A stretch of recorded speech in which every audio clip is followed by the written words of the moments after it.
Chcel dotknúť aj kandidátky pána primátora Andreja Hrnčiara Martine, ktorý bohužiaľ bol donedávna môjim priateľom, ktorom som sa ale tak hlboko sklamal, že skutočne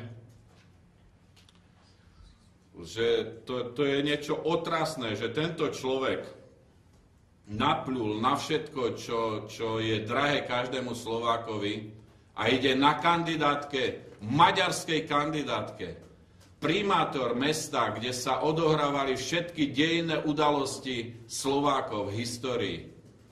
Od memoranda národa slovenského, od vytvorenia Matice slovenskej, od založenia Slovenskej národnej strany. Je to obrovská hanba a týmto ťa, Andrej, vyzývam, aby si odstúpil z funkcie primátora Martina a aby si odpochodoval niekde do Budapešti alebo do niektorého maďarského frasu, nech ťa šľak trafi tam a aby si sa už nikdy neukázal na Slovensku. Je to hanba, je to hnus. Totálna hanba. To, čo si spravil, to je podraz, ktorý je neodpustiteľný. A ďalej by som chcel povedať, že nadchádzajúce predčasné parlamentné voľby samozrejme sa budú pri týchto voľbách snažiť viacerí zase podvádzať, jak sa podvádzalo pri minulých voľbách, jak sa podvádzalo pri eurovoľbách. Tak Slovenská národná strana si dá secakramenský pozor, aby mala v každom jednom volebnom okrsku člena v komisii, aby sme mohli paralelne ščítavať fyzicky hlasy, aby sa nepodarilo zase kamuflovať tak, jak nás v minulých voľbách obabrali cca o 2 až 2,5% hlasov. Toto sa už v budúcich parlamentných voľbách nestane, v predčasných parlamentných voľbách v roku 2012. Ďakujem pekne, nech sa páči, pán Rafaj. Ďakujem.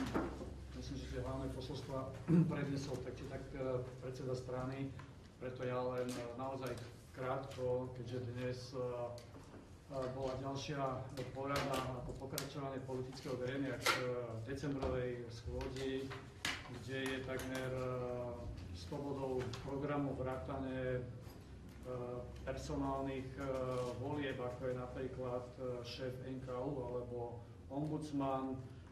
Aj to je výsledok toho dovládania tých, ktorí v podstate nemali už mať nejakú legitimitu na takéto dôležité rozhodovanie, ako je napríklad šéf Najvyššieho kontrolného úradu. Máme za to, že tieto voľby personálne, ktoré sú navrhnuté, by mali byť predmetom až rokovania nového parlamentu, ktorý vyjde z nastávajúcich volieb. Ten chaos dokumentuje predovšetkým zákon roka a všetko, čo okolo neho súvisí, a to je návrh štátneho rozpočtu. Najnovšie sme sa dozvedeli, že je pripravených ďalších 40 zmien asi na 30 stranách. To všetko sú čísla, samozrejme, to nie sú nejaké len popisné slova. Čiže zákon roka na poslednú chvíľu menený, stále upravovaný.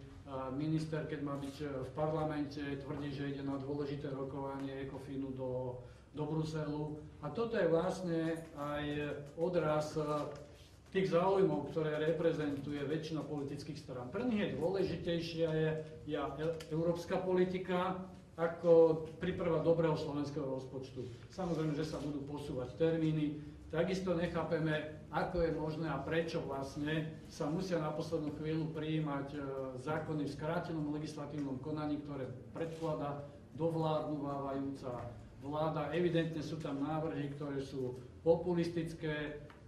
Máme reálny odhad, že celé rokovanie tejto schôdze bude vlastne jeden obrovský predvolebný meeting, kde sa budú hlavné strany predvádzať a kamuflovať. Právna stabilita predkladaných zákonov je asi na úrovni dvojročného chlapca, ktorý sa učí vo vrátnej lyžovať.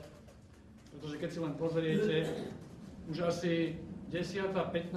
zmena, napríklad v občianskych preukázoch možno za posledných 8 rokov.